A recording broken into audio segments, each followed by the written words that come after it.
नारायणं नमस्कृत्य नरं चैव नरोत्तमं देवीं सरस्वतीं व्यासं ततो जयमुदीरयेत्। ओम श्री परमात्मने नमः। आज आपण 6व्या अध्यायाचं विवरण बघणार आहोत। शब्दशः अर्थ आपला बघून झालेला आहे। खरं तर गीतेचं विवरण करण्याची माझी काही योग्यता नाही आहे, पण हा अभ्यास जेव्हा तुम्ही शिकवता, एकदा शिकवणं हे तीनदा शिकणं असतं। शिकवण्यापूर्वी तुम्हाला थोडासा अभ्यास करावा लागतो, शिकवताना पुन्हा त्याच्यातनं आपण जातो आणि शिकवल्यानंतर अरे हे वेगळंच काहीतरी विचार आला होता बरं का, असं 3 प्रकारे आपलं एकदा शिकवणं म्हणजे तीनदा शिकणं होतं। आणि माझं तसं गीतेचं तीनदा शिकणं व्हावं ह्या उद्देशाने मी विवरण करण्याचा प्रयत्न करते। आमच्या गुरूंनी माधुरीताई कुलकर्णी, वसुधाताई यांनी जे काही थोडंफार त्यांनी सांगितलेल्यातलं जे काही मला थोडंफार समजलंय तेवढं मी तुमच्या पुढे मांडण्याचा प्रयत्न करते। आपला शब्दशः अर्थ बघून झालेलाच आहे। आता आपण एकत्रित पूर्ण अध्यायाचा अर्थ आज आपण बघणार आहोत। ह्या अध्यायाचं नाव आहे 6वा अध्याय आज आपण बघणार आहोत। 6व्या अध्यायाचं नाव आहे आत्मसंयम योग। स्वतःचा संयम कसा करावा, आणि जेव्हा तुम्ही स्वतःला संयमित करता तेव्हा परमात्म्याशी योग कसा साधता येतो हे या अध्यायामध्ये सांगितलेलं आहे। 5व्या अध्यायामध्ये कर्म संन्यास योग सांगितला। कर्म करून वृत्ती कशी संन्यस्त करायची हे 5व्या अध्यायामध्ये भगवंतांनी सांगितलं। इथून पुढचा भाग भगवंतांनी स्वतःहूनच सांगायला सुरुवात केलेला आहे। 4थ्या आणि 5व्या अध्यायामध्ये संन्यास योग आणि कर्मयोग याचं विवेचन भगवंतांनी केलेलंच आहे। तेच विवेचन आता पुढे चालू ठेवतायत भगवंत म्हणतात, कर्मफलाचा आश्रय न घेणारा नाश्रितः कर्मफलम कार्यं कर्म यः करोति।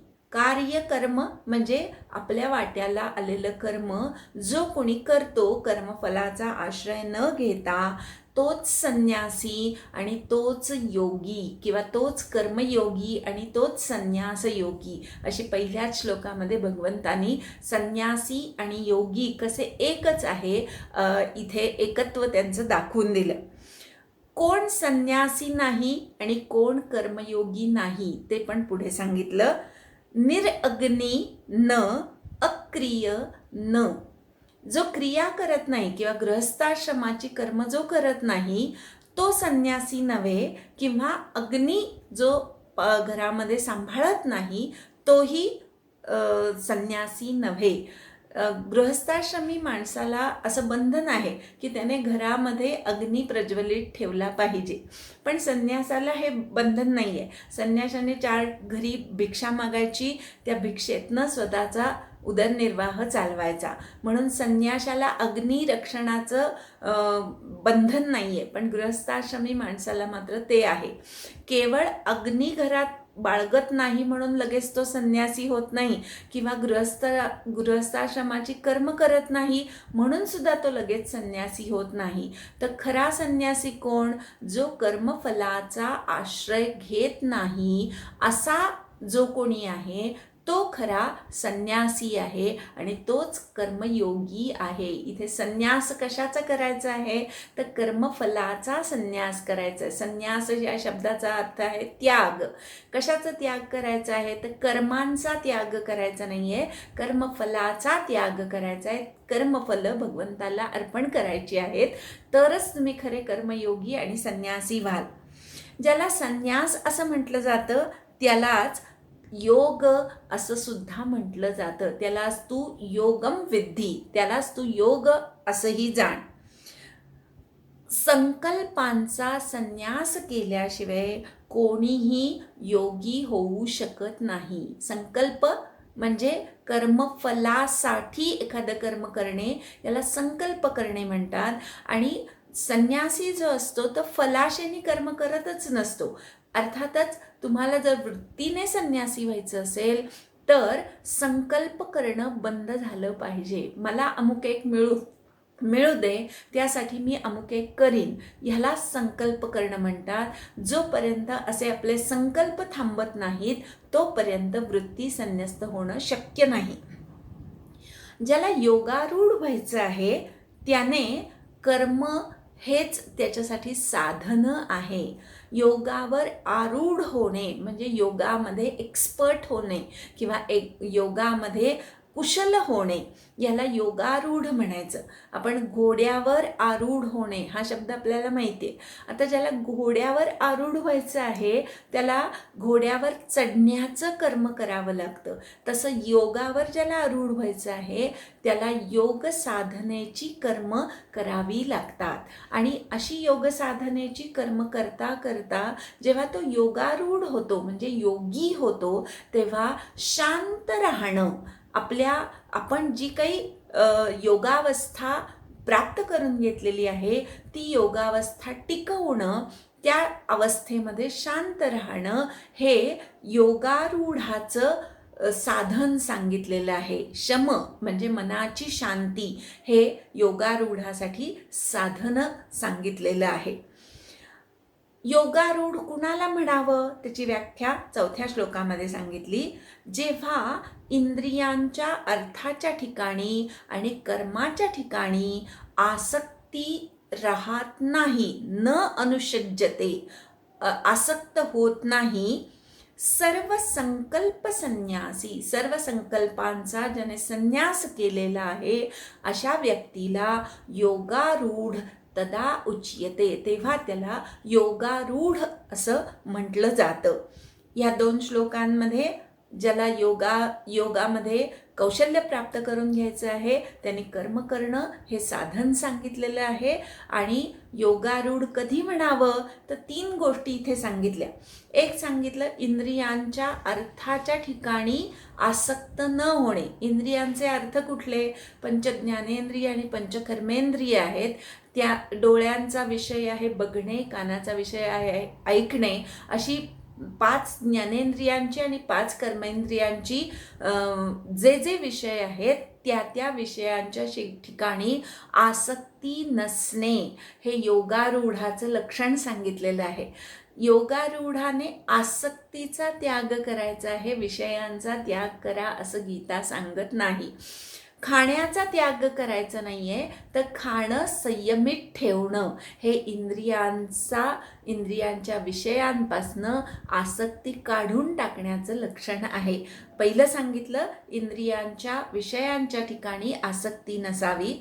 दुसरं लक्षण सांगितलं कर्मांच्या ठिकाणी सुद्धा आसक्ती नसावी. आपली कर्मेंद्रिय जी आहेत त्यांना जर कर्म करायला मिळालं नाही, काम करायला मिळालं नाही तर ती कर्मेंद्रिय अस्वस्थ होतात. अशी अस्वस्थता उपयोगी नाही. जेव्हा तरुणपणी भरपूर कामं करावी पण शरीर थकलं की मी कर्म करणारच अशी आसक्ती नसावी. आपल्या इंद्रियांना सतत काही ना काहीतरी चाळा करावासा वाटतो, तोंडाला बोलावंसं वाटतं, हाताने काहीतरी काम करावंसं वाटतं, पायांना चालावंसं वाटतं. ही सगळी कर्माबद्दलची आसक्ती आहे आणि ही आसक्तीसुद्धा सुटते तेव्हा तो योगारूढ होतो. तिसरं लक्षण सांगितलंय सर्व संकल्प संन्यासी. मी अमुक एक करीन किंवा मी अमुक एक अजिबात करणार नाही, हे दोन्ही प्रकारचे संकल्प ज्याने सोडून दिलेले आहेत. मग असा योगी कर्म करतच नाही का? गीतेत तर सांगितलं सारखं की कोणीच कर्माशिवाय क्षणभर सुद्धा राहू शकत नाही. मग संकल्प न करता कर्म करणं कसं शक्य आहे? तर माझ्याकडून जी कर्म घडतायत, माझ्या शरीराकडून जी कर्म घडतायत ती सगळी भगवंत माझ्याकडून करवून घेत आहे असा जेव्हा भाव असतो तेव्हा अमुक एक मिळावं आणि त्यासाठी मी अमुक एक करीन असा संकल्प करणं बंद होतं. अगदी संन्यासी जरी झाला तरी तो कशासाठी संन्यास घेतो तर मुक्ती मिळावी म्हणून. पण मुक्तीची जेव्हा आस सुटते तेव्हा खरा संन्यास सुरू होतो. त्यामुळे सर्व संकल्पांचा ज्याने संन्यास केला तो योगारूढ असं त्याला तेव्हा म्हटलं जातं. पुढच्या 5 श्लोकांमध्ये भगवंतानी स्वतःच्या उद्धाराचा मार्ग उलगडून सांगितलेला आहे. उद्धार म्हणजे विकास. गीता सांगते स्वतःच स्वतःचा उद्धार केला पाहिजे. जो कोणी स्वतःच स्वतःच्या विकासाचे प्रयत्न चालू करतो तो स्वतःशी बंधुत्व करतो, आणि जो कोणी स्वतःला उन्नत करण्याचे प्रयत्न करत नाही तो स्वतःच स्वतःशी शत्रूप्रमाणे शत्रुत्व करतो. गीतेचा उद्धरेदात्मनात्मानं नात्मानम अवसादयेत आत्मैव ह्यात्मनो बंधुर आत्मैव रिपुरात्मनः. हा फार महत्त्वाचा श्लोक आहे. कारण गीता म्हणते की तुमचा उद्धार करायला बाहेरून कोणी येणार नाहीये. तुमचा उद्धार व्हायचा असेल तर तुम्हीच प्रयत्न करणं आवश्यक आहे. स्वतःच्या उद्धाराचे प्रयत्न करायचे म्हणजे काय करायचं, तर आपल्यामधल्या ज्या क्षमता आहेत त्या शोधायला सुरुवात करायची. मी काय काय करू शकतो हे आपणच आपलं समजून घ्यायचं, आणि जे जे आपल्याला करणं शक्य आहे ते प्रयत्नपूर्वक करायला सुरुवात करायची. स्वतःच्या विकासाची ज्ञानाच्या कक्षा अनेक आहेत. अशा सगळ्या ज्ञानकक्षांना स्पर्श करण्याचा प्रयत्न करायचा. गीता सांगते तुम्ही जे काही शिकाल, गीतेमधनं जे शिकाल ते दुसऱ्यांना सांगण्यासाठी नाही आहे, स्वतःला अनुभवण्यासाठी आहे, स्वतःच्या आचरणात आणण्यासाठी आहे. आपल्याला अशी एक समजूत असते की गुरु केला की मग गुरुला सगळी शिष्याच्या उद्धाराची काळजी लागलेली असते. पण गुरु तरी तुम्हाला किती मार्गदर्शन करू शकतो, तर तुम्हाला कुठल्या मार्गावरनं जा एवढं सांगू शकतो. पण मार्गावर चालण्याचं कर्म ज्याचं त्यालाच करायचं असतं. भूक लागली की अन्न फार फार तर तोंडापर्यंत आणून ठेवता येईल, पण घास तोंडात घालून तो पचवणं हे ज्याचं त्यालाच करावं लागतं, तरच शरीराचा विकास होतो. त्याप्रमाणे गीता इथे सांगते की तुम्हीच तुमच्या जीवनाचा विकास घडवून आणायचा आहे. बाहेरून कोणीतरी येईल आणि विकास घडवेल असं होत नाही. ज्याने त्याने स्वतःच्या प्रयत्नांनी स्वतःला उन्नत करायचं आहे. जो कोणी स्वतःला उन्नत करण्याचे प्रयत्न करतो तो स्वतःशी बंधूप्रमाणे वागतो. बंधू बांधव जसे आपल्याला सर्व प्रकारे सांभाळत असतात, तसं स्वतःच्या विकासाचा प्रयत्न करणं हे स्वतःला उन्नत करणं आहे, स्वतःशी बंधुत्व करणं आहे. पण जो स्वतःतलं आत्मतत्व शोधत नाही, माझ्यामध्ये काय काय कपॅसिटीज आहेत, माझ्यामध्ये काय काय शक्यता आहेत, मी काय काय करू शकतो, हे ज्याला कळत नाही किंवा कळवून घ्यायचं नसतं तो मात्र स्वतःच स्वतःशी शत्रुत्व करतो. एखादी व्यक्ती कधी तिला मान्य होतं दुसऱ्याचं म्हणणं, जेव्हा ते त्याला पटतं तेव्हा ते त्याच्या मनामध्ये ठसतं. आपल्याला जर दुसरा कोणी म्हणत असेल तू वेडा आहेस, तू मूर्ख आहेस, तर आपण लगेच मान्य करतो का? नाही करत, कारण आपल्याला माहिती असतं आपण वेडही नाही आणि मूर्खही नाही आहे. पण जर 10 वेळा तेच वाक्य आपल्याला बोललं गेलं तर कुठेतरी मनामध्ये एक शंका यायला लागते की खरंच मी मूर्ख आहे की काय. आणि आधी पहिलं आपल्या मनाला पटतं की हो तू मूर्ख आहेस, आणि मग आपण खरंच अजून मूर्खपणा करायला लागतो. असं करायचं नाही. स्वतःला कधीही कमी लेखायचं नाही. आपण भगवंताचे अंश आहोत आणि भगवंत जे जे करू शकतो ते ते सगळं आपल्याला करता येईल अशी आपणच आपल्याशी खात्री द्यायची. इथे स्वतःचा उद्धार स्वतः करून घ्या, स्वतःशी शत्रुत्व करू नका. जो स्वतःच्या उद्धाराचा प्रयत्न करतो तो स्वतःचा बंधू होतो असं भगवंतांनी सांगितलं. ह्या तुमच्या प्रयत्नातून तुम्ही कसे होत जाता, उद्धार करण्याचा जो प्रयत्न करतो तो कसा होत जातो, तर जितात्मनः ज्याने स्वतःचं मन जिंकून घेतलेलं आहे. प्रशांत, प्रकर्षाने शांत. आपल्या अवतीभोवती विषय असतील तरी सुद्धा आपलं मन विचलित न होणे हे प्रशांत असण्याचं लक्षण आहे. प्रशांत आत्मा, त्या अशा प्रशांत जीवाच्या ठिकाणी परमात्मा चांगल्या प्रकारे स्थित असतो, समाहितः. त्याच्या ध्यानामध्ये परमात्म तत्व चांगल्या प्रकारे स्थित असतं.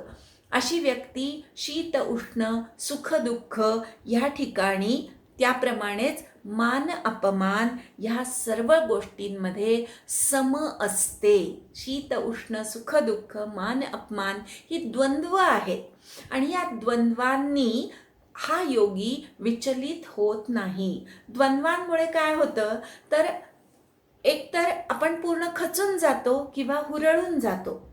ज्याला या दोन्हीचा समतोल साधता आला, मनासारखं घडलं तरी हुरळून जायचं नाही, मनाविरुद्ध घडलं तरी सुद्धा खचून जायचं नाही, हे ज्याला जमलं तो त्याच्या ध्यानामध्ये परमात्मा चांगल्या प्रकारे स्थित असतो.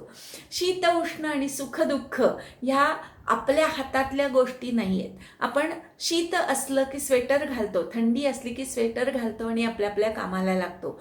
उकाडा असेल तर पंखा लावतो आणि आपल्या आपल्या कामाला लागतो.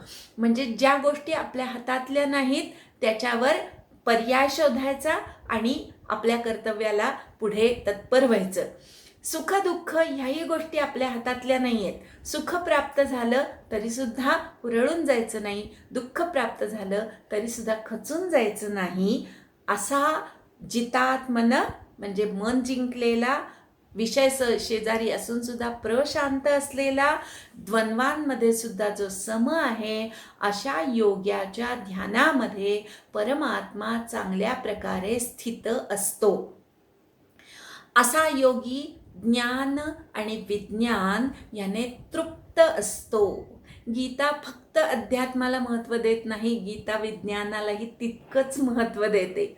ज्ञान म्हणजे आत्मज्ञान आणि विज्ञान म्हणजे भौतिक ज्ञान.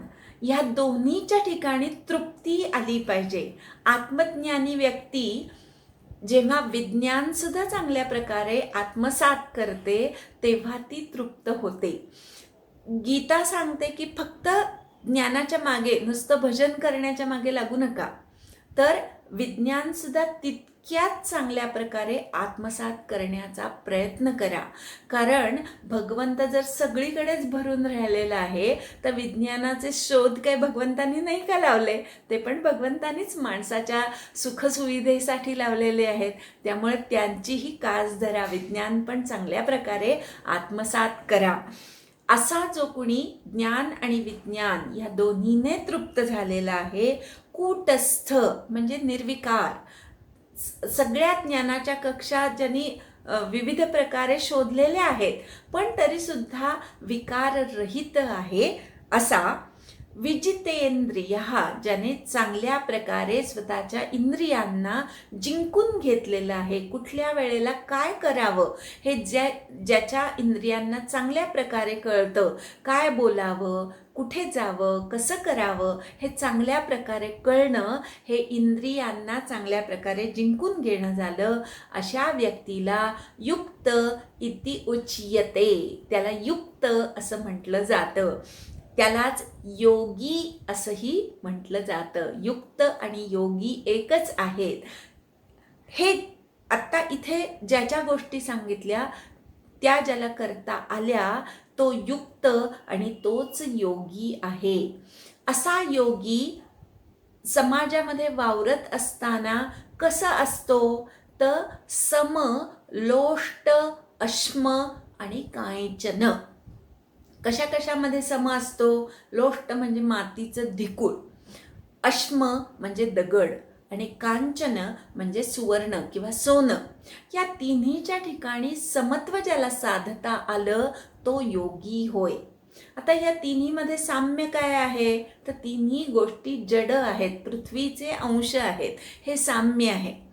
अजून साम्य असं आहे की या तिन्हीचा कच्चा माल म्हणून जर आपण उपयोग केला, आपल्या श्रमाचं कौशल्य ह्या तिन्हीच्या ठिकाणी लावलं तर मातीचं सोनं करता येतं.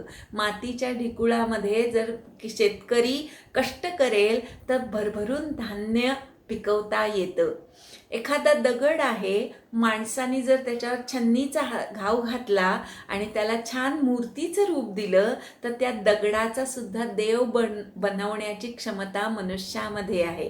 आणि सोनं जे आहे ते सोनं नुसती लगड असून उपयोग नाही, त्या सोन्यापासून जर दागिने घडवले तर त्या सोन्याची सुद्धा किंमत वाढते. अशा प्रकारे मनुष्याने जर स्वतःचे प्रयत्न लावले तर मातीचं ढिकूळ, दगड आणि सोनं यांची किंमत वाढू शकते. हे ज्याला कळलेलं आहे, कच्चा माल म्हणून या तिन्हीकडे बघतोय. अजूनही ह्या वाक्याचा अर्थ असा आहे की आपण जेव्हा प्रयत्न करतो, एखाद्याला शिकवतो किंवा काहीतरी आपण स्वतः सुद्धा करत असतो, तेव्हा 3 शक्यता नेहमी माणसांनी लक्षात घ्याव्या. कधी कधी आपले प्रयत्न मनाजोगते फलं देतात. मग आपण म्हणतो की माझ्या श्रमांचं सोनं झालं. दुसरा प्रकार असतो की काहीच परिणाम होत नाही. दगडावर जसा काहीच परिणाम होत नाही तसा आपण प्रयत्न करतोय पण आपल्यात फारसा काही बदल झालेला दिसत नाही. आणि तिसरा प्रकार आहे की आपण खूप साधना करतो पण काहीतरी विपरीत उलटेच परिणाम दिसतात. याला म्हणायचं आपले प्रयत्न सगळे मातीमोल ठरले. असं जरी दिसलं, सातत्याने प्रयत्न करत असल्यावर हे परिणाम जरी दिसले तरी तो त्या परिणामांकडे लक्ष देत नाही, स्वतःची साधना सोडत नाही. त्याला योगी म्हणायचं. आपण बघतो की व्यायामाला सुरुवात केल्यानंतर कधी कधी उलट सुद्धा होतं की वजन कमी करण्यासाठी आपण व्यायाम करतो पण कधी कधी वाढतच राहतं. तेव्हा सुद्धा खचून जायचं नाही. काहीच परिणाम दिसत नाही तेव्हा सुद्धा आपली योग साधना सातत्याने चालू ठेवायची. आणि कधी कधी एका महिन्यात सुद्धा वजन मनासारखं कमी होतं, मग लगेच मनासारखं वजन कमी झालं की लगेच साधना सुटून जाते. तसं नाही झालं पाहिजे. परिणामांकडे लक्ष न देता आपली योग साधना सातत्याने ज्याला करता आली तो सम झाला. लोष्ट, अश्म आणि कांचन या तिन्हीच्या ठिकाणी तो योगी सम झाला. हे झालं बाह्य जड विषयांमध्ये सम राहणं. आता आपल्या अवतीभोवती जी माणसं असतात त्यांच्याशी सुद्धा आपल्याला सम राहता आलं पाहिजे. आपल्या भोवती किती प्रकारची माणसं असतात. सुहृद असतो, अकारण प्रीती करणारा. मित्र असतो, काही ना काहीतरी कारणाने एकमेकांसाठी आपण काहीतरी केलेलं असतं आणि त्यामुळे आपली मैत्री होते, मित्र. उदासीन, रस्त्याने जाणारा असतो, त्याच्याशी आपल्याला काही घेणं देणं नसतं, त्याच्या बाबतीत आपण उदासीन असतो. मध्यस्थ, दोघांमध्ये मध्यस्थी करणारे असे काही जण आपल्या अवतीभोवती असतात. द्वेष्य म्हणजे ज्यांचा द्वेष करावा अशा काही व्यक्ती आपल्या अवतीभोवती असतात. बंधू, नातेसंबंधांनी काही लोकांशी आपल्याला व्यवहार करावे लागतात असे असतात ते बंधुषु. आणि साधुषु, साधू म्हणजे समाजाचं हित साधण्याचे प्रयत्न करणारे जे असतात, समाज सुधारक किंवा समाज हितकारी लोक जे असतात ते साधू. आणि पापेषु, जे पापकर्म करणारे असतात ते पापी. असे पण लोक आपल्या अवतीभोवती असतात. ह्या सर्वांच्या ठिकाणी ज्याला समबुद्धी ठेवता आली तो विशेष आहे. आता या सर्वांमध्ये साम्य काय आहे तर हे सर्वजण मनुष्य आहेत. मनुष्य म्हणून या सगळ्यांकडे बघा आणि माणुसकीने सगळ्यांशी वागा. बुद्धीने साम्य आहे. व्यवहारिक पातळीवर साधूंना सन्मान दिला जाईल, द्वेष्य आणि पापी लोकांचा त्यांना तितका मान दिला जाणार नाही. व्यवहारामध्ये ज्याची त्याची जागा ठरलेली आहे, पण बुद्धीने साम्य असं बघायचं की ही सगळी माणसंच आहे. शत्रू किंवा मित्र हा सुद्धा कायमचा नसतो. आज मित्र असलेला उद्या शत्रू होणार नाही याची काही गॅरंटी नाही. मित्रता सुद्धा सांभाळावी लागते. द्वेष्य एखादा गुन्हेगार आहे तर त्याला द्वेष्य म्हणतात, म्हणजे त्याचा द्वेष करावा असा. पण तोच गुन्हेगार जर सद्वर्तनी झाला तर त्याचा द्वेष करणं आपणच बंद करू. अशा प्रकारे हे सगळ्यांमध्ये होणारे बदल लक्षात घेऊन सर्वांशी माणुसकीच्या नात्याने वागता येणं हे साम्य बघणं झालं. अनेक गोष्टी सम आहेत या सगळ्यांमध्ये, त्यांच्याकडे पण थोडंसं आपलं लक्ष गेलं पाहिजे. सगळ्यांना तहान भूक सम आहे, सुखदुःख सम आहे, प्रत्येकाला मान अपमान सम आहे, भावभावना प्रत्येकातल्या सम आहेत. हे सुद्धा समत्व दर्शन ज्याला घेता येतं, प्रत्येकामध्ये आत्मतत्व आहे हे समदर्शन घेता येणं, हे सर्वांच्या ठिकाणी साम्य बुद्धी ठेवणं. आणि अशी साम्य बुद्धी ज्याला ठेवता येते असा योगी विशेष आहे असं गीता सांगते.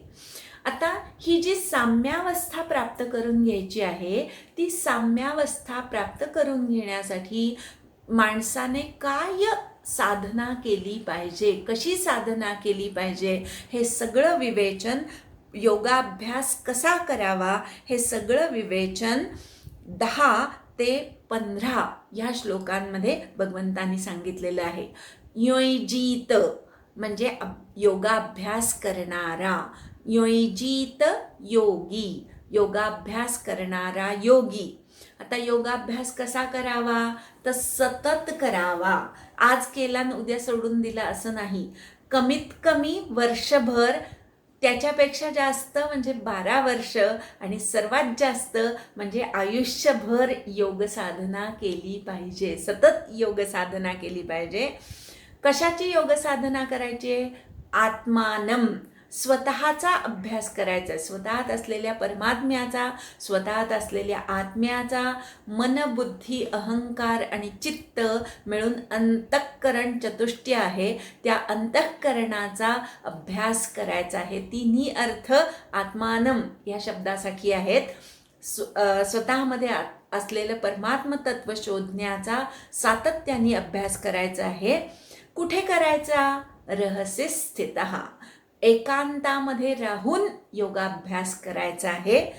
एकांतात राहून, एकाकी राहून. आता रहसी आणि एकाकी तसे दिसायला सारखे शब्द आहेत, पण कित्येक वेळा असं असतं की एकांतात असताना सुद्धा आपण एकाकी नसतो. आपण एकटे असताना पहिलं काय करतो? लगेच मोबाईल बघायला घेतो, टी व्ही लावायला सुरुवात करतो, कुणाला तरी फोन करतो, किंवा अवतीभोवती काय चाललंय ह्याच्याकडे आपलं लक्ष असतं. म्हणजे एकांतात सुद्धा आपण एकाकी नसतो. आपण काही ना काहीतरी दुसऱ्यांना संपर्क करण्याचे प्रयत्न करतो. अगदीच काही नाही झालं तर पूर्वी घडून गेलेल्या घटना आठवायला सुरुवात करतो. हे सगळं करणं थांबवणं म्हणजे एकाकी होणं. एकांत जागी एकाकी राहून योगाभ्यास सातत्याने केला पाहिजे. कसा केला पाहिजे? यतचित्तात्मा, प्रयत्नपूर्वक केला पाहिजे. आपण म्हटलं 10 मिनिटं आजपासून मी ध्यानधारणा करणार, सहज नाही होत. आठवण ठेवावी लागते की 10 मिनिटं तरी मी बसणार आहे, अजिबात उठणार नाही, कितीही काहीही झालं तरी. प्रयत्नपूर्वक चित्ताला आवरून धरावं लागतं. चित्त ही अवस्था अशी आहे की तुम्ही एकटे बसलेले असताना काही ना काहीतरी आठवतं. ही जी अवस्था आहे त्याला चित्त अवस्था म्हणतात. आणि त्या चित्ताला चांगल्या प्रकारे प्रयत्नपूर्वक आवरून धरून निरआशी, आशारहित होऊन आपण योग साधना किंवा व्यायाम, योगासनं करायला लागल्यावर विविध प्रकारच्या आशा निर्माण होतात आपल्या मनामध्ये. माझं वजन लवकर कमी होईल, किंवा मी आता एकदम फिट अँड फाईन होईल, माझ्यातले सगळे रोग निघून जातील. असं म्हटलं आणि झालं असं नाही होत. सातत्याने जेव्हा तुम्ही योगाभ्यास करता तेव्हा हळूहळू सगळा कचरा निघून जातो. कचरा काढण्यासाठी पूर्ण घराची स्वच्छता करावी लागते. आपलं शरीर हे सुद्धा एक प्रकारचं घर आहे, आणि या घरामध्ये आपण रोज विविध प्रकारचा कचरा आणून टाकत असतो, अनावश्यक अन्न खाऊन आपल्या शरीरामध्ये जाडी वाढवत असतो, अनावश्यक विचार करून मनाला उगाचच भीती वगैरे गोष्टींनी ग्रस्त करत असतो, बुद्धीमध्ये संशय घेऊन बुद्धीमध्ये अशुद्धी निर्माण करत असतो. या सगळ्या गोष्टींना काढून टाकायचं आहे तर पटकन होणार नाहीये. जितका काळ तुम्ही ही सगळी अशुद्धी जमवलेली आहे तितका काळ जेव्हा योग साधना होते तेव्हा शुद्धी होते. त्यामुळे लगेच आज केलं पी हळद हो गोरी असं होत नाही. सातत्याने जेव्हा खूप दिवस तुम्ही हळद पिता, हळदीचं दूध पिता, तेव्हा आरोग्य संपन्नता येते. इथे सांगायचा उद्देश असा की आशा निर्माण होतात, त्या आशांना काढून टाकायचं आहे. आशेवर आपण अवलंबून राहायचं नाही आहे, स्वतःच्या प्रयत्नांवर अवलंबून राहायचं आहे. आणि परिग्रह सगळे टाकून द्यायचे आहेत. 4 प्रकारचे ग्रह सोडा. एक आहे आग्रह, म्हणजे असंच झालं पाहिजे असा आग्रह ठेवू नका. दुसरा आहे ग्रह, हा असाच आहे तो तसाच आहे, मला हेच येत नाही मला तेच येत नाही, हे स्वतःबद्दलचे आणि दुसऱ्याबद्दलचे ग्रह आहेत, ते पण काढून टाका. निग्रह, नाहीच करणार असा निग्रह, तो पण काढून टाका. फ्लेक्झिबल राहा. निग्रह आणि परिग्रह म्हणजे जड वस्तूंचा संग्रह, तो पण काढून टाकला पाहिजे.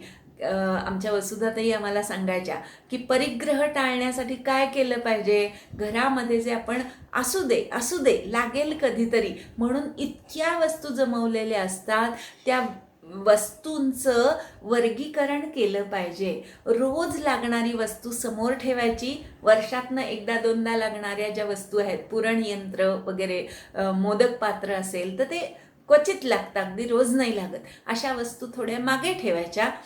6 महिन्यातनं एकदा लागणाऱ्या काही वस्तू असतात त्या अजून थोड्या मागे ठेवायच्या. वर्षातनं एकदा कधीतरी लागणारी गोष्ट असते ती त्याच्यापेक्षा मागे ठेवायची. आयुष्यात एकदा लागणाऱ्या काही वस्तू असतात त्या माळ्यावर टाकायला हरकत नाही. बाळाचा पाळणा वगैरे जे वस्तू असतात ज्या आयुष्यातनं एकदा किंवा दोनदा लागतात, त्या गोष्टी काढून टाकू नये असं म्हणतात घरातनं, म्हणून त्या माळ्यावर टाकून ठेवायला हरकत नाही. पण ह्या व्यतिरिक्त ज्या ज्या काही असू दे म्हणून आपण वस्तूंचा संग्रह केलेला असेल, त्या वस्तू शांतपणे त्याच्यामध्ये आसक्ती न ठेवता घराच्या बाहेर काढा. आवश्यकतेपेक्षा जास्त वस्तू जेव्हा तुम्ही संग्रह करता तेव्हा त्या वस्तूंच्या देखभालीमध्ये तुमचा खूप वेळ वाया जातो. आणि तो वाया जाणारा वेळ जर तुम्हाला वाचवायचा असेल तर परिग्रह टाकून देणं आवश्यक आहे. म्हणजे गोष्टींचा संग्रह करू नका, आवश्यक तेवढ्याच गोष्टींचा संग्रह करा.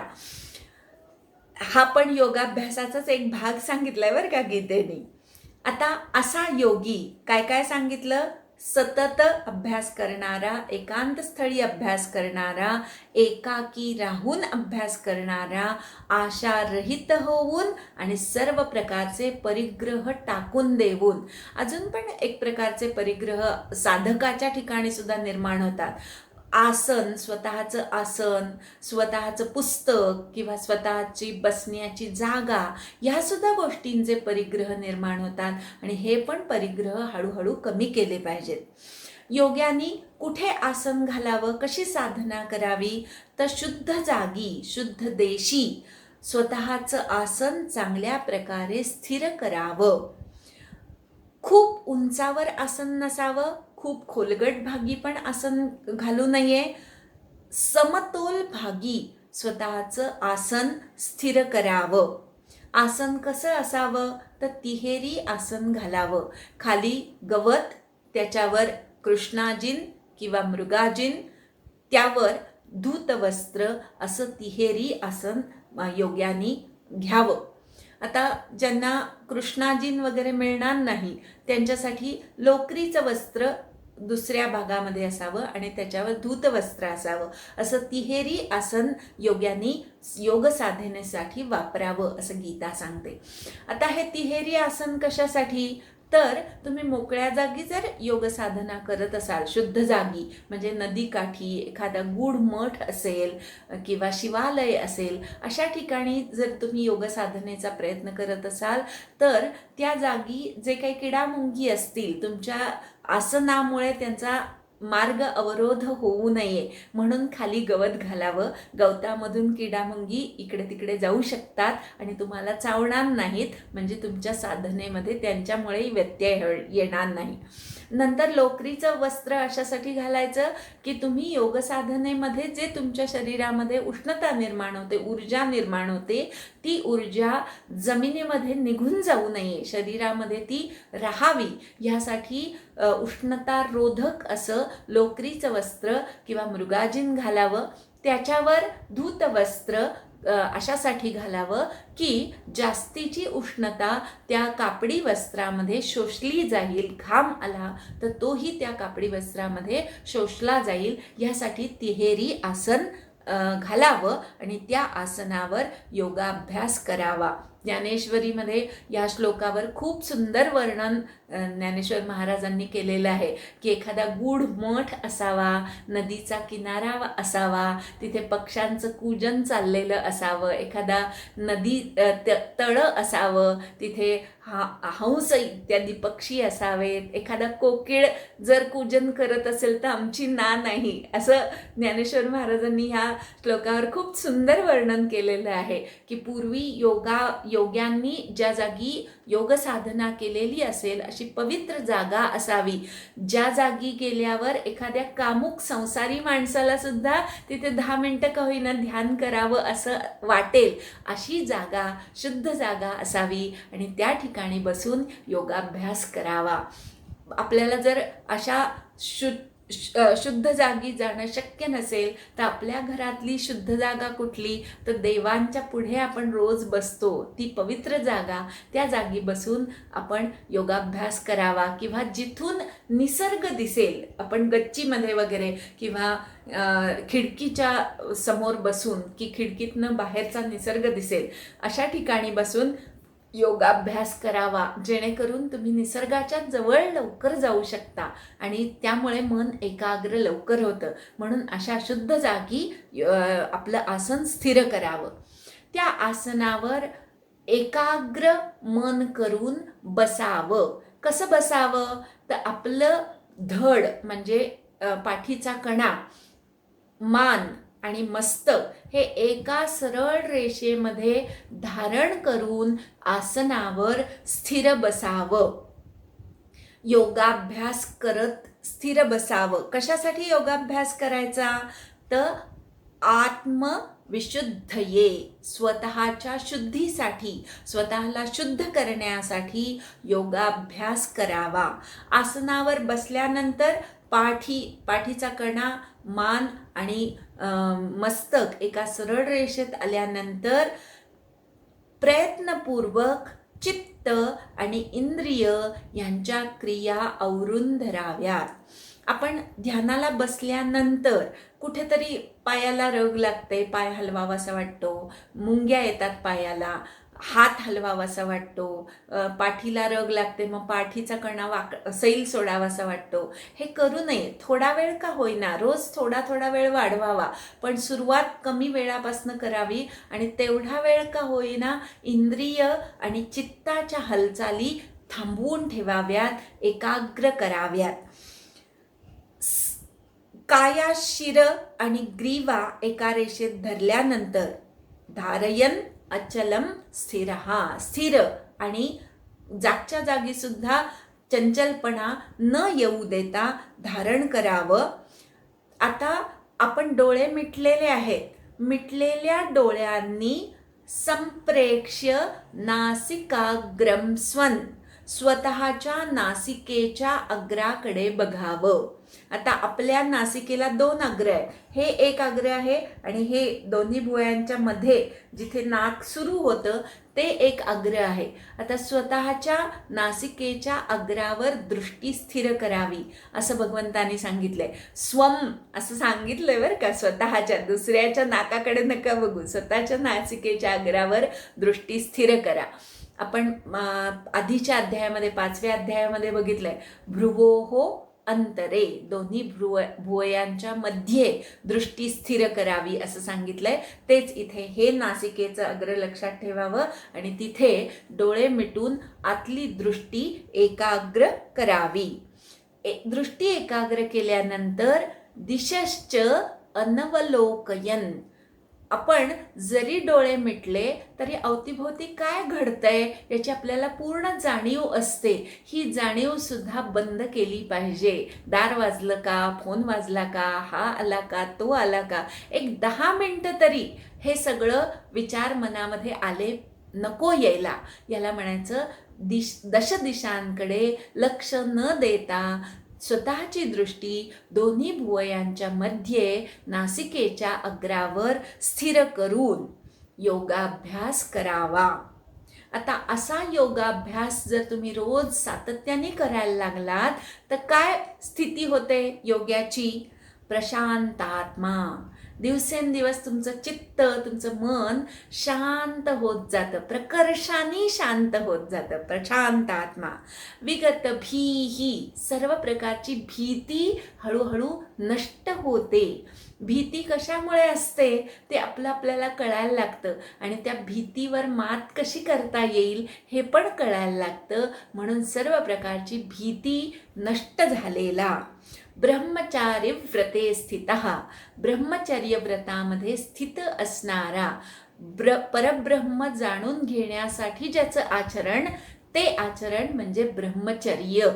अशा ब्रह्मचर्याचं निष्ठेने आचरण करणारा, जणू काही व्रत घेतलं आहे असं आचरण करणारा, आपल्या जोडीदाराशी एकनिष्ठ राहणे हे ब्रह्मचर्याचंच लक्षण आहे. जर गृहस्थाश्रमी असेल तर तो ब्रह्मचारी कसं राहणार?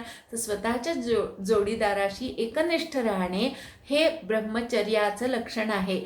आपल्या ब्रह्मचर्याच्या आड येणाऱ्या गोष्टी न बघणे, न ऐकणे हे सगळं ब्रह्मचर्य व्रतामध्येच मोडतं.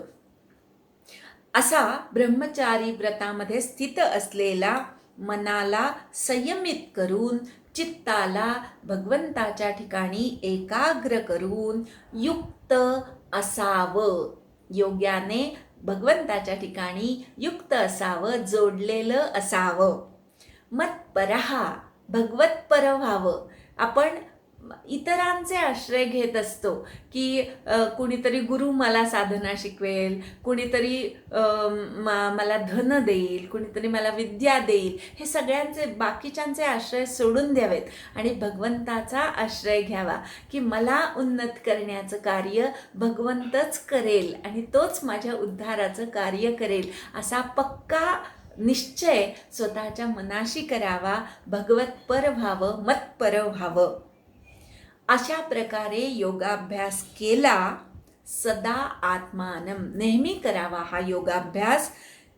असा योगाभ्यास केलेला योगी नियतमानस होतो, म्हणजे त्याचं मन त्याच्या वश होतं. त्याचं मन जे सांगेल, बुद्धी जे सांगेल ते ऐकायला लागतं. त्याला म्हणायचं नियतमानस योगी. अशा योग्याला निर्वाण परमाम शांतीम मत्संस्थाम अधिगच्छती. अशा योग्याला मत्संस्थाम म्हणजे परमात्म्यामध्ये असलेली निर्वाण परमाम शांतीम, पराकोटीची शांती, त्याच्या पलीकडची शांती नाही, अशी पराकोटीची शांती त्या योग्याला प्राप्त होते. अधिगच्छती, प्राप्त करून घेतो. इथपर्यंत योगाभ्यास कसा करावा, आसन कसं असावं, बॉडी पोश्चर कसं असावं, योग साधनेला बसल्यानंतर काय काय करावं हे सगळं भगवंतांनी थोडक्यामध्ये सांगितलं. आणि त्यातनं हा जो लाभ आहे, प्रशांतात्मा विगत भीर, हा जो लाभ आहे तो रोज रोज आपल्याला मिळतो आणि त्याचा लाभ प्रत्येकाने करून घ्यावा.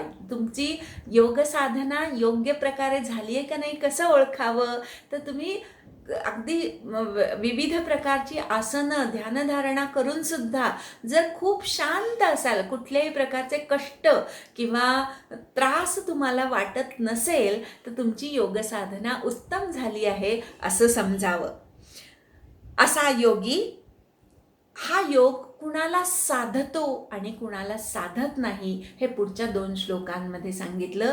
अति खाणारा, अति झोपणारा, अति कर्म करणारा, अति जागत बसणारा, अशा व्यक्तीला हा योग साधत नाही. इथे भगवंतानी स्वप्नशील असा शब्द म्हटलाय, म्हणजे झोपाळू.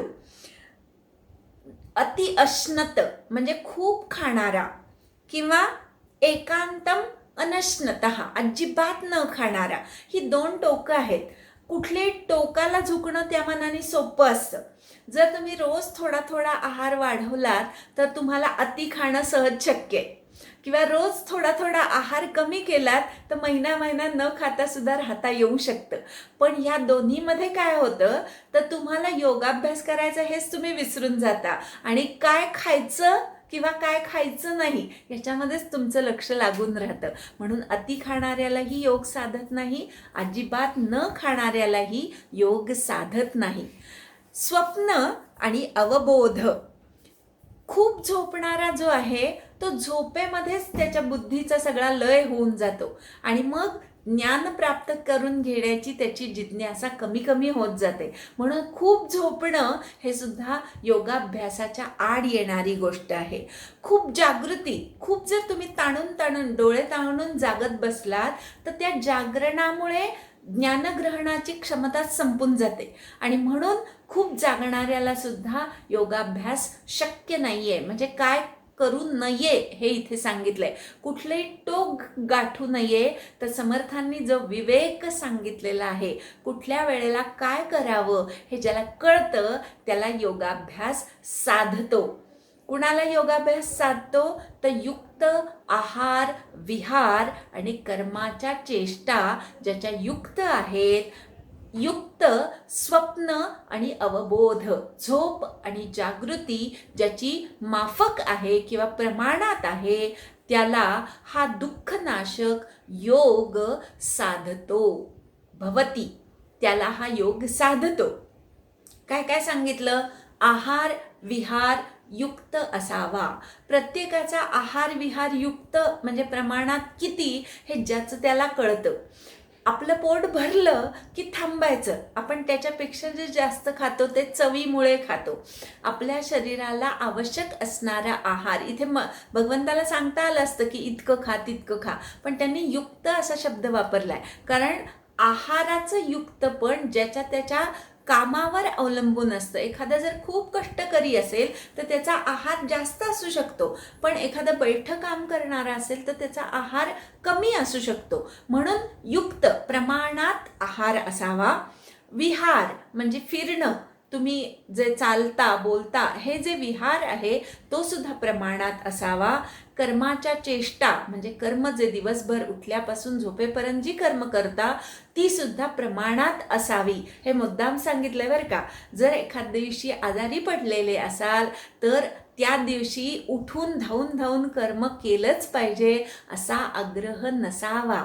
शरीराला आपल्याला काय झेपतंय, किती करायचं आहे हे समजून घेऊन कर्माच्या चेष्टा आवश्यक तेवढ्याच केल्या पाहिजेत.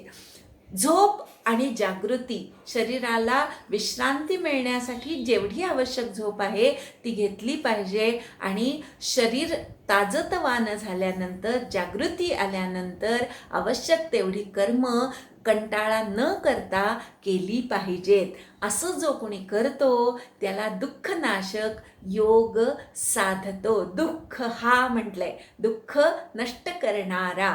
जिथे दुःखाचा अंत तिथे सुखाची सुरुवात किंवा आनंदाची सुरुवात. जेव्हा व्यायाम करताना शरीर दुखेनासं होतं तेव्हा खरा तुम्हाला योग साधला. पहिल्या काळामध्ये शरीर दुखतं कारण त्याला आवडत नाही कष्ट करायला, पण तुम्ही सातत्याने जर तुमची साधना चालू ठेवली तर योग साधना केल्यानंतर, योगासनं केल्यानंतर उलट फ्रेश वाटायला लागतं किंवा खूप आनंद होतो. हाच दुःखाचा अंत आहे आणि तीच सुखाची सुरुवात आहे. जेव्हा तुमचं चित्त चांगल्या प्रकारे नियमित केलेलं चित्त आत्म्याच्या ठिकाणी स्थिर होतं तेव्हा तो योगी सर्व कामनांपासून स्पृहारहित होतो, निस्पृह होतो. हाव त्याची सर्व प्रकारची नष्ट होऊन जाते, तेव्हा त्याला युक्त असं म्हटलं जातं.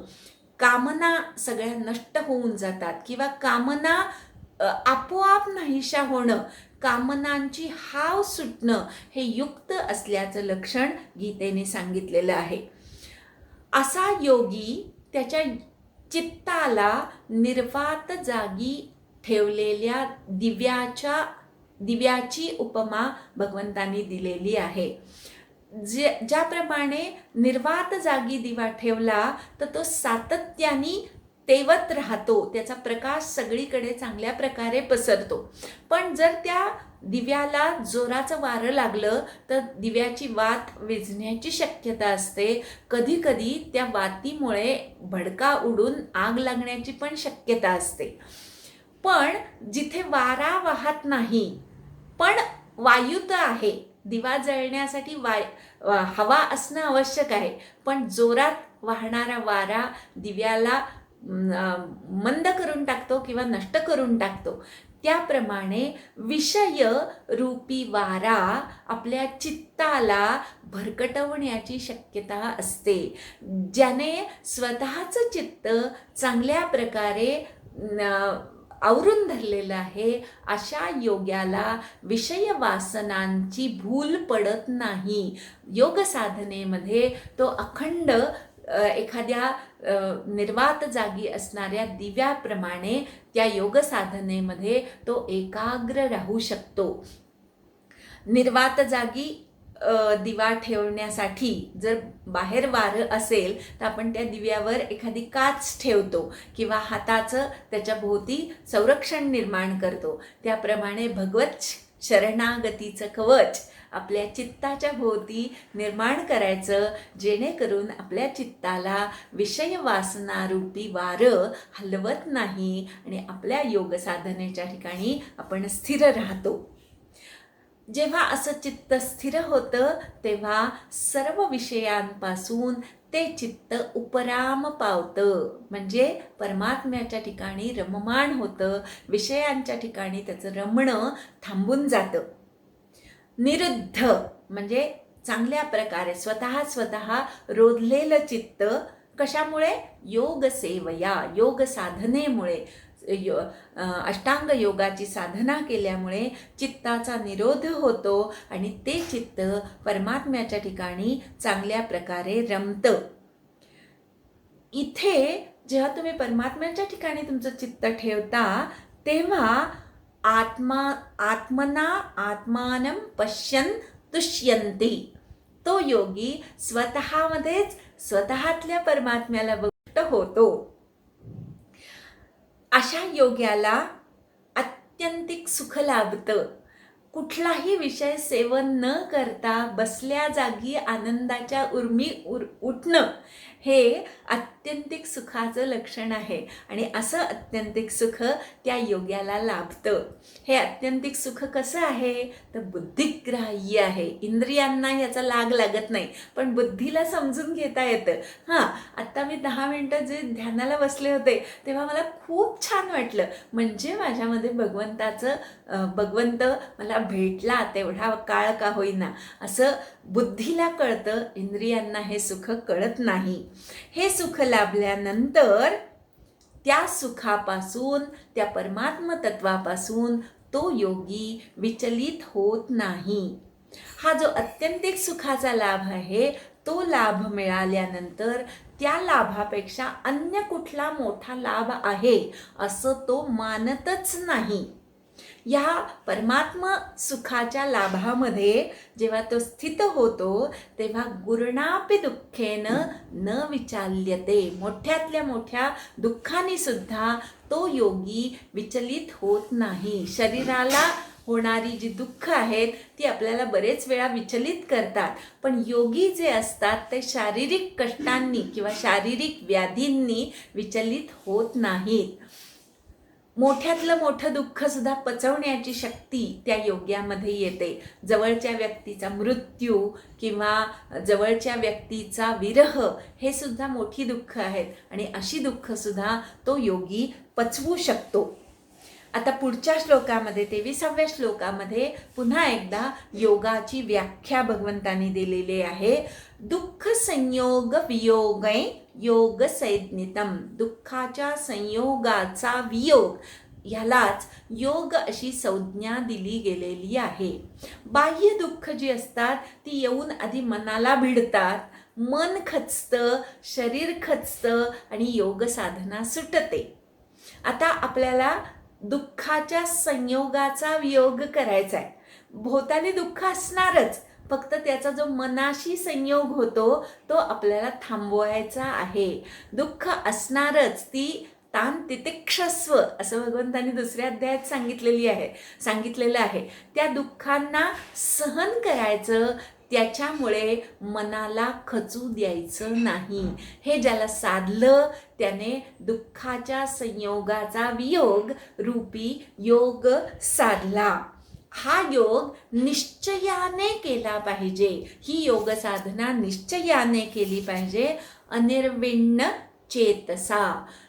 अनिर्विण्ण म्हणजे कंटाळा न करता अत्यंत उत्साहाने रोज योग साधना केली पाहिजे. अशी योग साधना केलीत की दुःखानी व्याकुळ होणं किंवा दुःखाने खचून जाणं हे थांबतं. मोठ्यातलं मोठं दुःख सुद्धा तुम्ही सहज पचवू शकता आणि हेच योगी झाल्याचं लक्षण गीतेने सांगितलेलं आहे.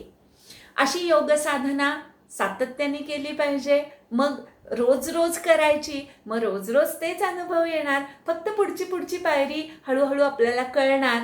म्हणून पुढच्या पायरीची योग साधना भगवंतांनी पुढच्या 3 श्लोकांमध्ये सांगितलेली आहे. संकल्पातून निर्माण होणाऱ्या कामनांचा पूर्णपणे त्याग करून मनाने इंद्रियग्रामांना संयमित करून सर्व बाजूंनी संयमित करून हळूहळू क्रमाक्रमाने बुद्धीला धृतीची जोड द्यावी आणि आत्म्यामध्ये मनाला स्थिर करून कशाचंही चिंतन करू नये. बाह्य कुठल्याही विषयाचं चिंतन करू नये. जिथे जिथे आपलं मन भटकत असेल तिथून त्याला पुन्हा आत्मतत्वाच्या ठिकाणी स्थिर करावं, नियमित करावं आणि मनाला वश करून घ्यावं. या 3 श्लोकांमध्ये कसं एक पायरीनी माणसाने उन्नत व्हावं योग साधनेमध्ये ते भगवंतांनी सांगितलं. आपण जेव्हा ध्यानधारणा करतो तेव्हा काहीतरी कामना निर्माण होतात की मला देवतांचं दर्शन व्हावं, असा प्रकाश दिसतो म्हणून ऐकलेलं असतं, मग तसा प्रकाश मला दिसावा. अशा कामना काही ना काही उन्नत कामना आहेत, पण त्या कामना निर्माण होतात आणि त्या कामनांचा त्याग करणं आवश्यक आहे. इंद्रियग्रामांचा मनाने संयम केला पाहिजे. हात, पाय, डोळे, कान, नाक हे सगळी जी इंद्रिय आहेत त्यांना मनाने वश करून घ्यावं. सगळ्या बाजूंनी वश करावं बरं का. आणि क्रमाक्रमाने उपराम पावावं, शांत होत जावं, परमात्म्याच्या ठिकाणी रमून जावं. ह्यासाठी काय करावं? बुद्धी आणि धृती यांची जोड द्यावी. बुद्धीने विचार करावा, काय केलं म्हणजे मी अर्धा तास शांतपणे ध्यानाला बसू शकेन. मला भूक लागते का म्हणून माझं चित्त विचलित होतं का, मग मी व्यवस्थित हलका आहार घेईन आणि ध्यानाला बसीन. आपल्या बुद्धीने विचार करायचा, जेणेकरून आपल्या योग साधनेतले अडथळे कसे कमी होतील याचा बुद्धीने विचार करायचा. आणि मग तरीसुद्धा जर आपल्याला योगाभ्यासातनं विचलित व्हायला होत असेल तर धैर्याची जोड द्यायची, धृतीची जोड द्यायची. मनाला एकाग्र करायचं, हृदयाच्या ठिकाणी, परमात्म्याच्या ठिकाणी एकाग्र करायचं. बाह्य कुठल्याही गोष्टीचं चिंतन करायचं नाही. हे जमलं पाहिजे. पहिल्या काळामध्ये विचार येतात, पण त्या विचारांना प्रयत्नपूर्वक दूर करायचं किंवा श्वासांवर लक्ष केंद्रित करायचं, कशाचंही चिंतन करायचं नाही. आपलं मन जिथे जिथे बाहेर धावेल कुठल्या भूतकाळात धावतं, भविष्यकाळात धावतं, तिथून त्या मनाला पुन्हा आणून आपल्या हृदयाच्या ठिकाणी, श्वासांच्या ठिकाणी एकाग्र करायचं आणि मनाला चुचकारून, गोंजारून वश करून घ्यायचं. चंचल मनाला परमात्म तत्वाची गोडी लावायची, म्हणजे मग ते एकाग्र होतं. दुसऱ्या अध्यायामध्ये हा भाग आपण बघितलेलाच आहे की परमात्म दर्शनाने विषयांमध्ये रमणारं मन एकाग्र होतं. परमात्म दर्शन झालं की विषयातली गोडी सुटते. असं मनाला परमात्म्याच्या ठिकाणी एकाग्र करावं.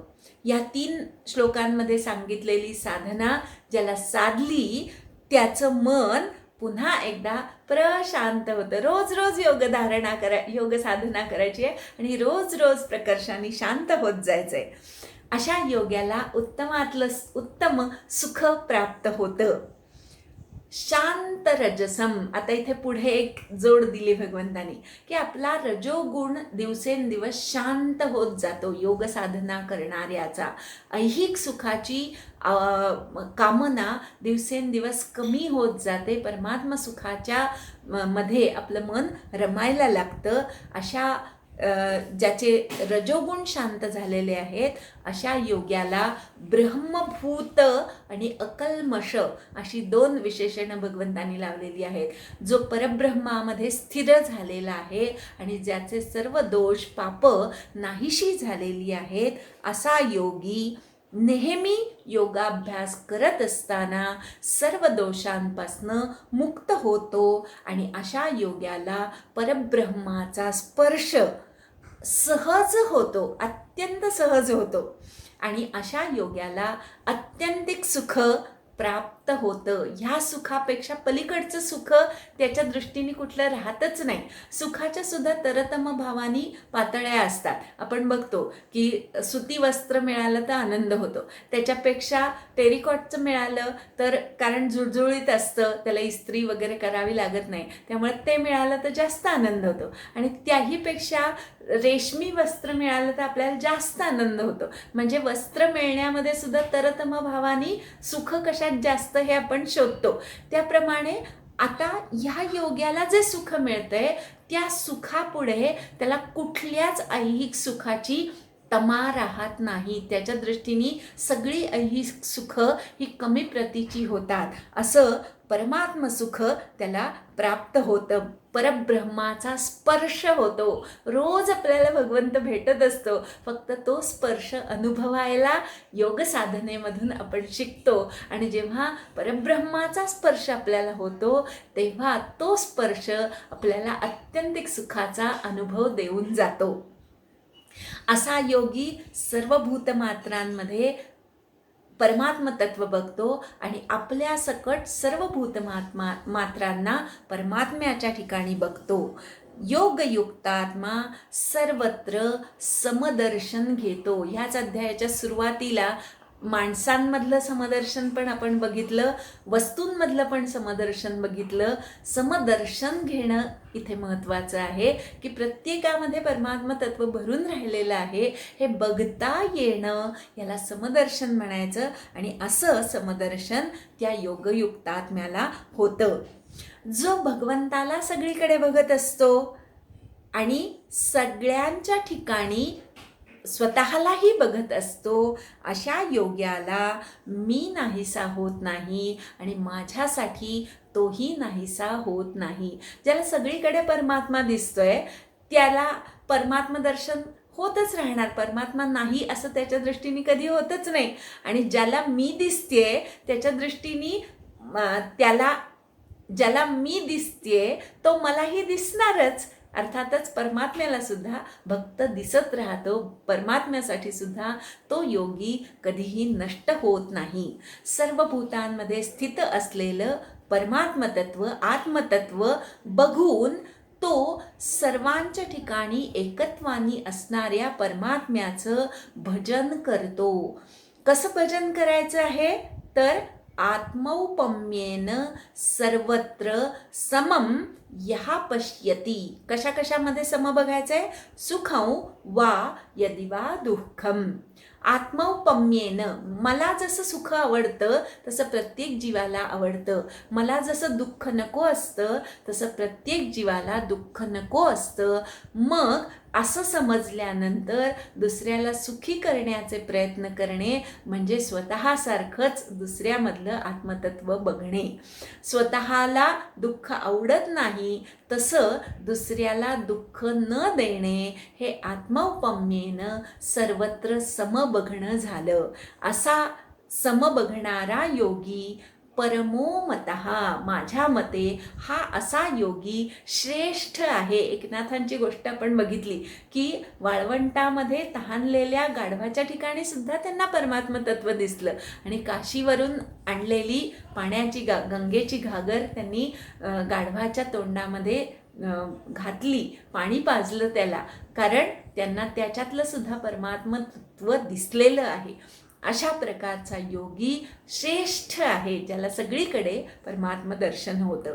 इथपर्यंत योग साधना कशी करावी, योग साधनेचं फलित काय, तर दिवसेंदिवस तुमची बुद्धी सम होत जाते. आत्मौपम्येनं तुम्ही सगळीकडे बघायला लागता. आत्मौपम्य म्हणजे स्वतःसारखाच दुसरा पण आहे असं बघणं. प्रत्येकामध्ये गरजा ज्या आहेत त्या पण सम आहेत. अनेक गोष्टी सगळ्या जीवांमध्ये सम आहेत आणि या सम गोष्टींवर लक्ष केंद्रित होणं हे समत्व दर्शन त्या योग्याला प्राप्त होतं. पुढे अर्जुनाचा प्रश्न आहे की हे भगवंता, तू हा जो साम्य योग सांगितलास तो मनाच्या चंचलत्वामुळे मला स्थिर दिसत नाही. माझं मन परमात्म्याच्या ठिकाणी स्थिर होईल असं मला वाटत नाही. कारण हे कृष्णा, मन अत्यंत चंचल आहे, प्रमथनशील म्हणजे घुसळवून काढणारं आहे, अतिशय बलवान आहे आणि दृढ म्हणजे हट्टी आहे. अशा मनाचा निग्रह करणं वायूला मुठीत पकडण्या इतकं दुष्कर, अत्यंत अवघड मला वाटत आहे. अर्जुनाने हे म्हटल्यानंतर भगवंतानी अर्जुनाला म्हटलं, असंशयम, निस्संशयपणे हे महाबाहो, मन दुर्निग्रह आणि चल आहे. असंशय म्हटलं पण सगळंच्या सगळं मान्य नाही केलं बरं का. अर्जुनाने चंचल म्हटलं म्हणजे पुन्हा पुन्हा ढळणार. भगवंत म्हणतोय चल आहे म्हणजे ढळतं कधीतरी, पण तुम्ही प्रयत्न केलं तर त्याला पुन्हा स्थिर करता येतं. आणि दुर्निग्रह म्हणजे कष्टाने त्याचा निग्रह करता येतो, कष्टाने त्याला स्थिर करता येतं, पण येतच नाही असं नाही. वायूला पकडणं जितकं अवघड आहे तितकं मनाला स्थिर करणं अवघड नाहीये. कष्टकर आहे, दुर्निग्रह आहे, पण अजिबात होतच नाही मन एकाग्र, हे मान्य नाहीये भगवंताला. कशाने मन एकाग्र करता येतं किंवा त्याला वश करून घेता येतं, तर अभ्यास आणि वैराग्य ह्या दोन मार्गांनी, ह्या दोन साधनांनी चंचल मनाला एकाग्र करता येतं. अभ्यास या शब्दाचा अर्थ आहे जे आपल्याला येत नाही ते प्रयत्न करून साध्य करणे, याला अभ्यास म्हणायचं. मनाला एकाग्र करण्याचे प्रयत्न अखंड करणं हा अभ्यास झाला. आणि वैराग्य याची अगदी सोपी वि. कुलकर्णींनी सांगितलेली व्याख्या अशी आहे की जे आहे त्याचा तिटकारा करायचा नाही आणि जे नाही त्याची हाव धरायची नाही, याला वैराग्य. अगदी सोपं आहे. जे जसं आपल्याला प्राप्त झालेलं आहे ते मान्य करा आणि त्याच्यामध्ये आनंदात राहायला शिका. आणि जे मिळालेलं नाही त्याच्या बाबतीत हाव धरू नका. हे ज्याला जमलं त्याला वैराग्य साधलं. वैराग्य आणि अभ्यास या दोन साधनांनी चंचल मनाला स्थिर करता येतं. भगवंतानी इथे मन स्थिर करण्याचे दोन उपाय सांगितले.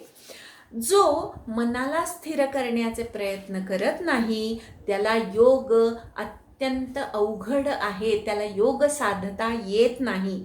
पण जो प्रयत्न करणारा आहे त्याला मात्र वर सांगितलेल्या दोन उपायांनी मनाला वश करणं शक्य आहे. त्याच्यावर अर्जुनाचा लगेच प्रश्न की जो प्रयत्न करणारा आहे, श्रद्धावान आहे, पण त्याचे प्रयत्न कमी पडले, अयती प्रयत्न कमी पडल्यामुळे तो योगाची संसिद्धी म्हणजे परमात्मप्राप्ती ब्रह्मप्राप्ती करून घेतलेला नाही. असा योगी कुठल्या गतीला जातो, त्याला कुठली गती मिळते? एखाद्या फुटलेल्या ढगाप्रमाणे तो नष्ट होतो का? एखादा ढग असतो, तो जर फुटला म्हणजे वायूमुळे पांगला तर त्या ढगातनं वर्षावही होत नाही आणि त्या ढगाचं अस्तित्वही उरत नाही. तसं योग्याचं होतं का? त्याचं चित्त योगसाधनेमध्ये एकाग्र आहे, त्यामुळे त्यांनी ऐहिकाकडे फारसं लक्ष दिलेलं नाही आहे, म्हणून ऐहिक त्याच्या हातातनं सुटलं. पण योगसाधनेमधली संसिद्धी परमात्मा प्राप्ती ही त्याला अजून लाभलेली नाही. तर मग अशा संसिद्धी प्राप्त न झालेला योगी त्याची साधना सुटल्यामुळे त्याचं ऐहिक जातं आणि परत्रही जातं. असं होतं का? तर त्याचं अस्तित्वच नष्ट होतं का? असा अर्जुनाचा प्रश्न आहे. विमूढः ब्रह्मणः पथी, काही ना काहीतरी मोहामुळे ग्रस्त झाल्यामुळे ज्यांनी साधना सोडून दिलेली आहे असा परब्रह्म प्राप्तीच्या मार्गावर चालणारा योगी नष्ट होतो का? असा माझा संशय. हे कृष्णा, तूच चांगल्या प्रकारे छेदू शकतोस. माझ्या या संशयाला तूच नष्ट करू शकतोस. तुझ्याशिवाय अन्य कोणी हा संशय दूर करेल असं मला वाटत नाही, असा अर्जुन भगवंताला म्हणतो. भगवंत त्याच्यावर उत्तर देतोय, हे पार्थ, न इह न अमुत्र तस्य विनाशः विद्यते. त्या योग्याचं ऐहिकही चांगलं होतं आणि परत्रही त्याचं चांगलं होतं. जो योग साधना करतोय तो या जन्मी सुद्धा दिवसेंदिवस उन्नत होत जातो. त्याची आर्थिक परिस्थिती पण वाढते, उन्नत होते, सगळ्याच दृष्टीने त्याची उन्नती होते. फक्त उन्नती आली, समृद्धी आली तरी त्याला आसक्ती नसते, समृद्धी नसते असं नाही. योग्याकडे सुद्धा समृद्धी असते.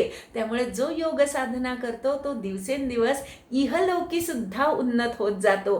प्रयत्न करणारा, कष्ट करणारा कधीही अधोगतीला जात नाही. आणि अमूत्र म्हणजे मृत्यूनंतरचा सुद्धा त्याचा जो काही मार्ग आहे तो चांगल्या प्रकारे उन्नत होत जातो. इथे अर्जुनाचा जो प्रश्न आहे तो इथे एक वेगळ्या प्रकारे आपल्याला बघायचा आहे की तुम्हाला योग साधना करावीशी वाटते, पण प्रारब्धवशात तुमचं आयुष्यच संपलं तर मग ती योग साधना संसिद्धीला न जाता तुम्ही मरून गेलात तर मग त्या योग्याचं काय होतं, असा अर्जुनाचा प्रश्न आहे. किंवा आयुष्यभर योग साधना केली, नेमकं मृत्यूच्या वेळी कुठला तरी मोहग्रस्तता आली तर मग त्याचं काय होतं, असा अर्जुनाचा इथे प्रश्न आहे. आणि त्याच्यावर भगवंत उत्तर देत आहेत की कुठलाही योगी ऐहिकात सुद्धा उन्नत होत जातो आणि परत्र सुद्धा त्याचं उन्नतच होत जातं. कल्याण मार्गावर चालणारा योगी कधीही दुर्गतीला जात नाही, अधोगतीला जात नाही. असा योगी मृत्यूनंतर पुण्यकर्म करणाऱ्यांच्या लोकाला प्राप्त करून घेतो. तिथे पुष्कळ काळ, शाश्वती म्हणजे पुष्कळ, समाहा म्हणजे वर्ष, पुष्कळ वर्ष अशा पुण्यकर्म करणाऱ्या लोकांच्या पुण्यकर्म करणाऱ्यांच्या लोकी त्याचा वास होतो म्हणजे राहतो. आणि त्यानंतर जेव्हा त्याचं पुण्य संपतं तेव्हा पुन्हा त्याला पृथ्वीलोकावर जन्म घ्यावा लागतो. तो जन्म त्याला शुचिष्मंत श्रीमंत घरामध्ये अशा जन्म योगभ्रष्टाला प्राप्त होतो, ज्याची मागच्या जन्मातली योग साधना अर्धवट राहिलेली आहे. असा योगी पुण्यकर्म करणाऱ्यांच्या लोकाला जाऊन नंतर पृथ्वी लोकावर जेव्हा जन्म घेतो तेव्हा शुद्ध अशा श्रीमान घरांमध्ये, सज्जनांच्या घरामध्ये, योग्याच्या घरामध्ये त्याला जन्म मिळतो.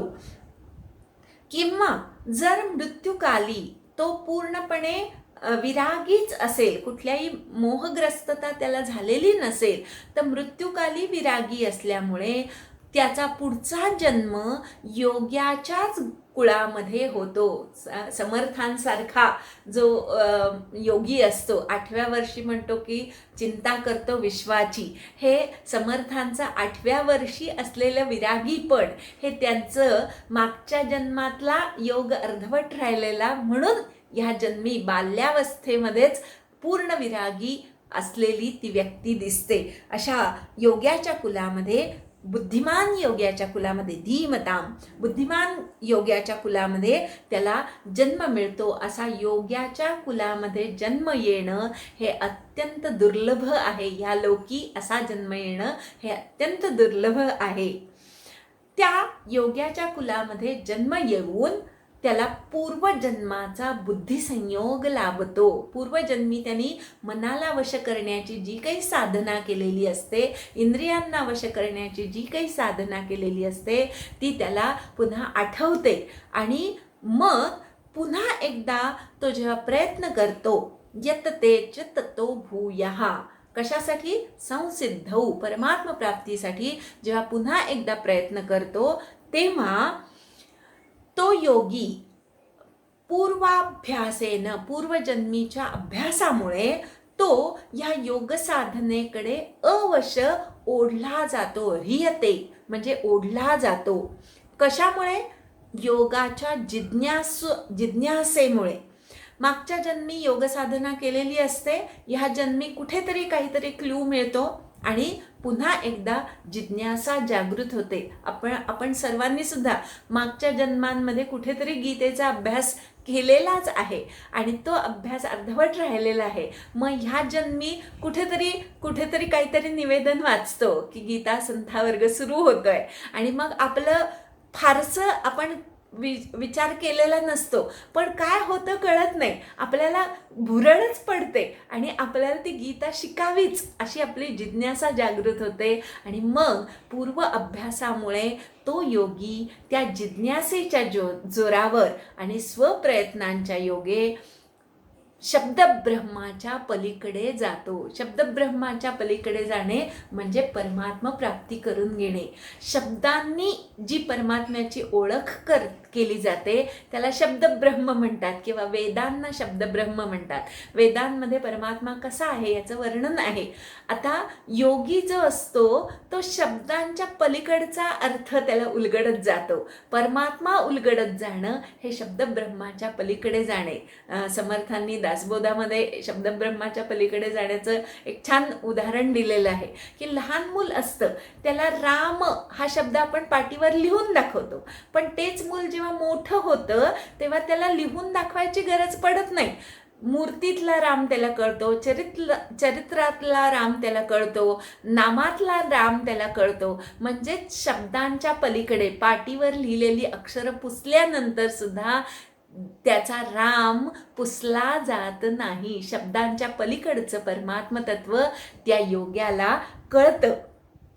प्रयत्नाद्यतमान असतो, प्रयत्न करणारा आहे असा योगी संशुद्ध किल्बिषः, पूर्वाभ्यासाने त्याला आठवण होते बुद्धिसंयोगाची, त्यानंतर तो प्रयत्न करायला सुरुवात करतो. अवश्य त्या योगाकडे तो ओढला जातो आणि मग पुढे अजून प्रयत्न करतो. तेव्हा सर्व प्रकारे किल्बिष म्हणजे दोष त्याचे हळूहळू पूर्णपणे नष्ट होऊन जातात. किती काळ लागेल योग साधना करणाऱ्यांनी, किती काळ योग साधना करण्याची तयारी ठेवावी मनाची, ते पुढच्या शब्दामध्ये सांगितलेलं आहे. अनेक जन्म संसिद्धस ततः पराम गतिम याती. अनेक जन्मांच्या साधनेनंतर परमात्मा प्राप्ती होते. आपण जर आत्ताच साधना सुरू केली असेल तर अजून आपल्याला खूप प्रयत्न करायचे हे लक्षात ठेवायचं. आणि जर पूर्वजन्मांमध्ये आपली साधना झाली असेल आणि हा जर शेवटचा जन्म असेल तर ह्याच जन्मी आपल्याला परमात्मा प्राप्ती होईल. आपल्याला माहिती नाही ना आपण कुठल्या स्टेजमध्ये आहोत, किती जन्म झालेत आणि किती राहिलेत हे आपल्याला माहिती नाही. त्यामुळे आपण प्रयत्नांची तयारी खूप जन्मांची ठेवायची, पण मनाची धारणा अशी ठेवायची की कशाला अजून जन्म हवेत, ह्याच जन्मी मला परमात्मा मिळू दे की, अशी धारणा ठेवली तर ह्याच जन्मी परमात्मा प्राप्ती निश्चित होईल. इथपर्यंत अनेक जन्मांच्या साधनेनंतर योग्याला परमात्मा प्राप्ती होते, सिद्धी प्राप्त होते, परमगती प्राप्त होते असं भगवंतांनी सांगितलं. पुढच्या श्लोकांमध्ये पुन्हा एकदा विविध साधना आणि त्यातलं योगी कसा श्रेष्ठ हे सांगितलं. तपस्व्यांपेक्षा सुद्धा योगी श्रेष्ठ आहे, ज्ञानी लोकांपेक्षा सुद्धा योगी श्रेष्ठ आहे, कर्मठ लोकांपेक्षा सुद्धा योगी श्रेष्ठ आहे. म्हणून हे अर्जुना तू योगी हो. तपस्वी लोक तप करतात आणि तपाचा त्यांच्या ठिकाणी अहंकार निर्माण होतो. तुम्हाला जर परमात्मा प्राप्ती करून घ्यायची असेल तर निरहंकार होणं आवश्यक आहे. म्हणून अहंकारी तपस्व्यांपेक्षा सुद्धा निरहंकारी योगी श्रेष्ठ आहे. ज्ञानी माणसाला ज्ञानाचा गर्व होतो आणि मग जिथे गर्व झाला, अहंकार झाला, तिथे तुम्ही भगवंतापासून खूप दूर गेलात. म्हणून ज्ञान नसावं असं नाही, पण अहंकार नसावा. अहंकारी ज्ञानापेक्षा सुद्धा योगी श्रेष्ठ आहे. कर्मठ जे भक्त असतात ते कर्माच्याच अहंकारामध्ये किंवा कर्मकांडामध्येच अडकून पडतात आणि असंच झालं पाहिजे, तसंच झालं पाहिजे असे आग्रह धरून बसतात आणि मी कसा कर्मठ आहे हा अहंकार त्यांच्या ठिकाणी होतो. अशा कर्मठांपेक्षा सुद्धा योगी, निरहंकार योगी श्रेष्ठ आहे. योग्याची व्याख्या खूप ठिकाणी या अध्यायामध्ये आलेली आहे.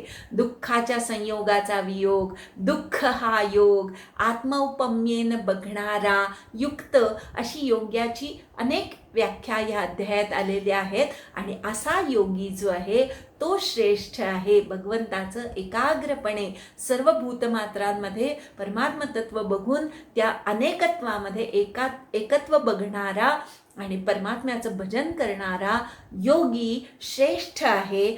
तसा योगी तू हो असं भगवंतांनी इथे अर्जुनाला सांगितलं. योग्यांमध्ये सुद्धा मद्गतेन अंतरात्मना, स्वतःचं अंतर्मन ज्याने भगवंताच्या ठिकाणी एकाग्र केलेलं आहे, श्रद्धावान, परमात्म्यावर ज्याची पराकोटीची श्रद्धा आहे, सत धारयती ती श्रद्धा, सतला जी धरून ठेवते. अर्जुनाला पुन्हा एकदा युद्धाच्या पार्श्वभूमीवर आणून सोडायचं आहे म्हणून इथे भगवंत सांगताय की तुझ्या दृष्टीने सत काय आहे, तर क्षत्रिय धर्मानुसार युद्ध करणं हे तुझ्या दृष्टीने सत आहे आणि ते तू धरून ठेव, त्याच्यावर तुझी श्रद्धा असू दे. श्रद्धावान माम भजते, श्रद्धेनी जो माझं भजन करतो तो योगी युक्ततम म्हणजे अत्यंत श्रेष्ठ योगी आहे असं माझं मत आहे असं भगवंत सांगतात इथे. भोवताली घडणाऱ्या घटनांमध्ये जे मन अडकलेलं असतं त्या मनाला, शरीराला आणि बुद्धीला संयमित करून स्वतःवर स्वतःच ताबा मिळवून भगवंताशी ऐक्य कसं साधावं हे या अध्यायामध्ये भगवंतांनी उलगडून सांगितलं. आत्मसंयम योग, आत्मसंयमातून भगवंताशी योग कसा साधावा हे या 6व्या अध्यायामध्ये भगवंतांनी उलगडून सांगितलं. आत्तापर्यंत 1 ते 6 अध्याय स्वतःची ओळख, तत्त्वम असि हे जे ब्रह्मवाक्य आहे त्यातलं त्वम पद भगवंतांनी इथे 1 ते 6 अध्यायामध्ये उलगडून सांगितलं. तू कसा आहेस, तुझी ओळख तू करून घे हे भगवंताला इथे सांगायचं होतं. स्वतःला ओळखायचं आणि स्वतःतल्या आत्मतत्वाला पण ओळखायचं. हे ज्याला साधलं तो योगी झाला हे सांगून भगवंतांनी हा 6वा अध्याय इथे पूर्ण केलेला आहे. हरिओम तत्सत तत्सत ब्रह्मार्पणमस्तु.